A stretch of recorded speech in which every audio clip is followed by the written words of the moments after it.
Setu Patok, yang mana pada hari ini saya akan menyelusuri jejak peninggalan masa pendudukan Jepang di Cirebon, yaitu bunker Jepang yang mana belum terekspos di akses jalannya.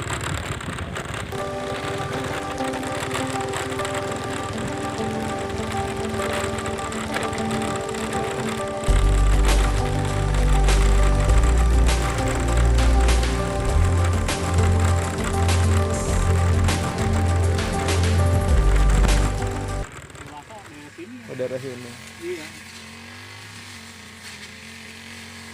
Nah, jadi rencananya mau ke Gua Jepang itu dibuat jalan nih? Udah dibuat jalannya. Cuma kudu pakai off-road. Trail ya, motor trail ya? Motor trail. Kalau motor-motor gini mah nggak mampu. Nggak kuat ya? Makanya sekalian off-road tuh, sekalian wisata gitu. Iya. Jadi disiapin, direntalin di sini ya. Terus ya? Terus, nah, ntar ada berapa rumah, satu rumah baru tuh, dua, terus ada yang belok kiri lagi. Ada pila merah, mas berhenti. Parkir situ ya? Parkir situ, datang langsung. Sekarang udah kerja sama ini Sekolah Pariwisata NHI Bandung. Jadi ini lagi digodok di sananya, pengen dibikin apanya tuh nanti bahan dari sana.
Selamat siang semuanya. Nah, hari ini melanjutkan perjalanan saya, yaitu historical trail sangat panjang dari kota Cirebon menuju kawasan Kecamatan Setu Patok, Kecamatan Mundu.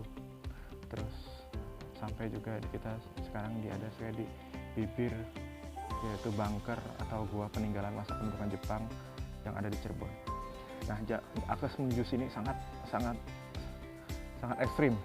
Nah, bagi teman-teman yang ingin mengunjungi situs ini, saya sarankan untuk menggunakan motor trail atau sejenis motor trail motor gede. Kalau motor metik tidak disarankan karena jalannya begitu ekstrim, terus bergelombang, berbatuan. Nah, sekarang saya sudah ada di mulut bunker di situs peninggalan masa pendudukan Jepang di Kabupaten Cirebon. Nah, situs ini di sini ada terdapat dua goa yang saling berhadapan.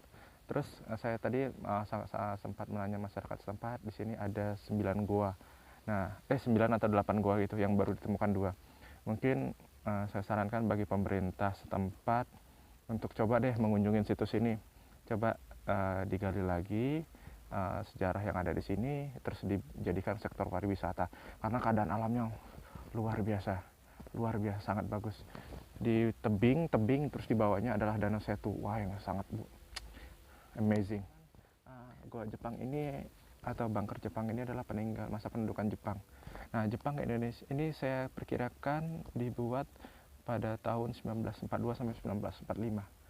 Nah, tidak rentang waktunya tidak terlalu jauh karena Jepang masuk ke Indonesia itu pada tahun 1942, tepatnya 11 Januari. Datang ke Kalimantan, di Tarakan, terus sampai ke Jawa itu yaitu pada tanggal 8 Maret 1942. Nah, pada saat itu kita didudukin Belanda, akhirnya Belanda itu menyerah terhadap Jepang, yaitu di perjanjian Kalijati di Subang. Nah, Jepang itu mengekspansi negara-negara di Asia Tenggara ketika pada saat itu Jepang itu tadinya menerapkan politik sakoku atau politik isolasi, menutup diri bagi bangsa lain. Tapi keadaannya modernisasi Jepang oleh Kaisar Tenno Meiji itu menyebabkan Jepang itu sangat modern, yaitu menjadi negara yang industrial, sehingga yang mana semua industrial di Jepang itu semua terpenuhi. Nah, berangkat dari situ akhirnya Jepang lama-kelamaan menjadi negara fasis. Oleh Kaisar Tenno Meiji akhirnya Jepang menjadi negara fasis.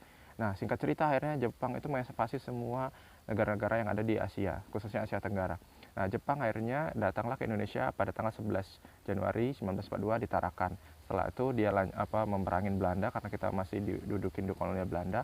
Akhirnya Belanda kalah secara resmi, menyerah tanpa syarat di Perjanjian Kalijati di Subang. Nah, dari 1942 sampai 1945 inilah Jepang menjajah Indonesia.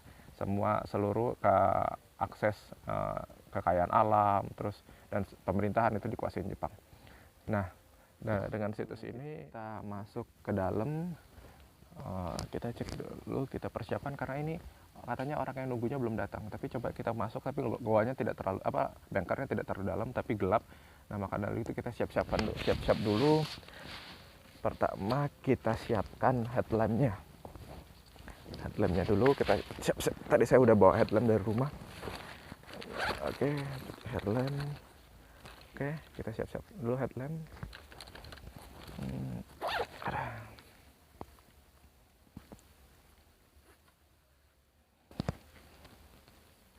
Ini aja dulu deh. Ini.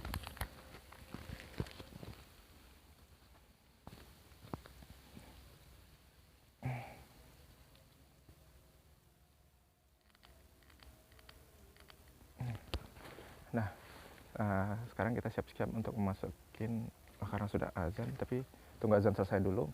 Coba kita masuk ke dalam bunkernya, isinya apa saja. Di sini saya sendirian. Nah, tidak ada orang satupun. Nah, ini bunker satunya di sebelah depan. Itu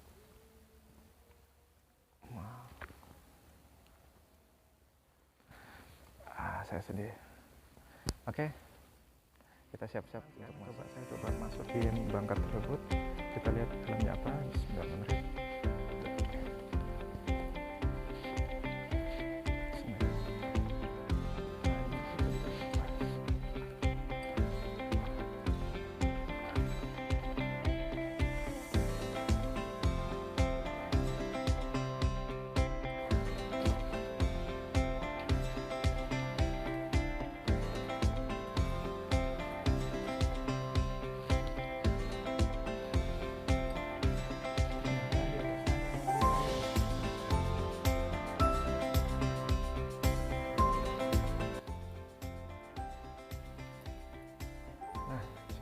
Udah di dalam, banyak kayaknya udah direnovasi, terus juga ada banyak air yang netes dari stalagmit membentuk stalagmit.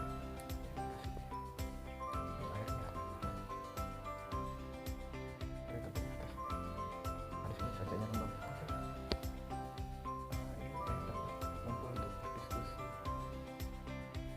Oke, kita keluar dulu.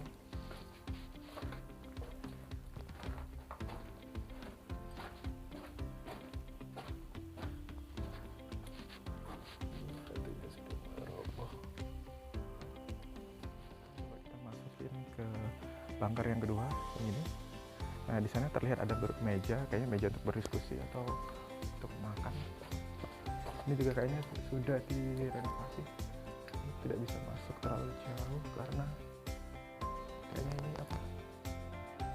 ini masih asli, belum direnovasi, jadi masih asli. Jadi takut ambrol di dalamnya. Udah bisa terlihat. Nah, sekarang coba kita masuk sedikit. Oke, itu sepertinya ada meja. Nah, ini batunya sangat kuat.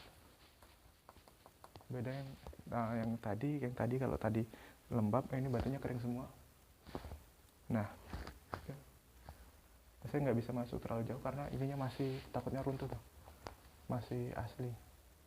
Tuh atasnya juga udah retak-retaknya, gitu ya. Itu bagus banget, maksudnya cara membuatnya tuh pas di tanah yang keras juga kayak dia ada tetesan air. Oke.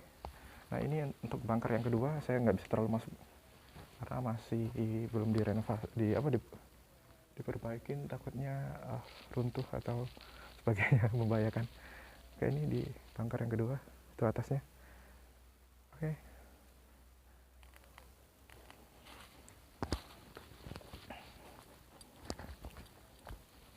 Saya tadi sudah masuk ke dalam.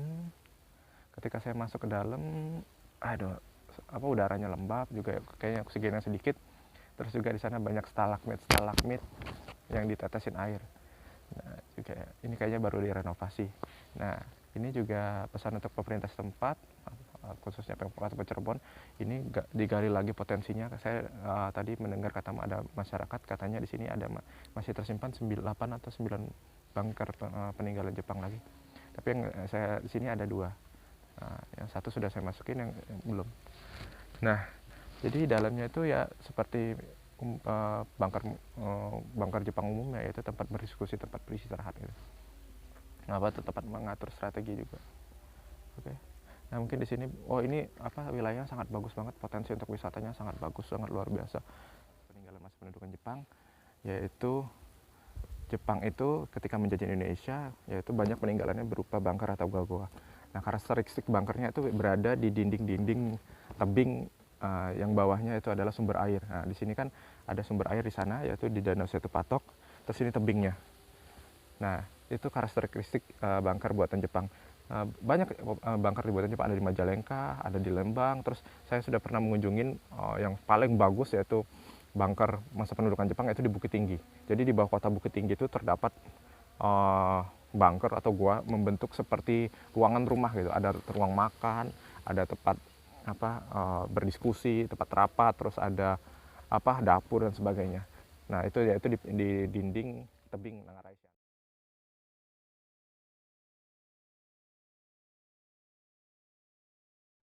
Oke, sampai di sini dulu perjalanan kita minggu ini. Bagi teman-teman yang ada informasi tentang sejarah atau tempat petualangan yang mengandung unsur sejarah, silakan isi komentar di bawah ini. Saya akan mengunjungin, terus kita kuas informasinya. Sampai di sini dulu perjalanan kali ini. Semoga pandemik ini, Corona COVID-19 ini berakhir dan kita bisa beraktivitas seperti semula. Amin. Semoga semua diberi kesehatan, yang sakit segera disembuhkan. Oke, sampai di sini dulu.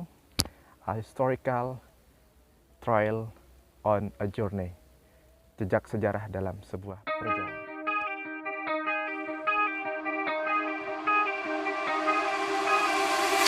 Time stops when I'm falling for you.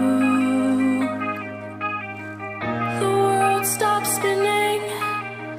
My head is spinning too. Time stops when I'm falling for you.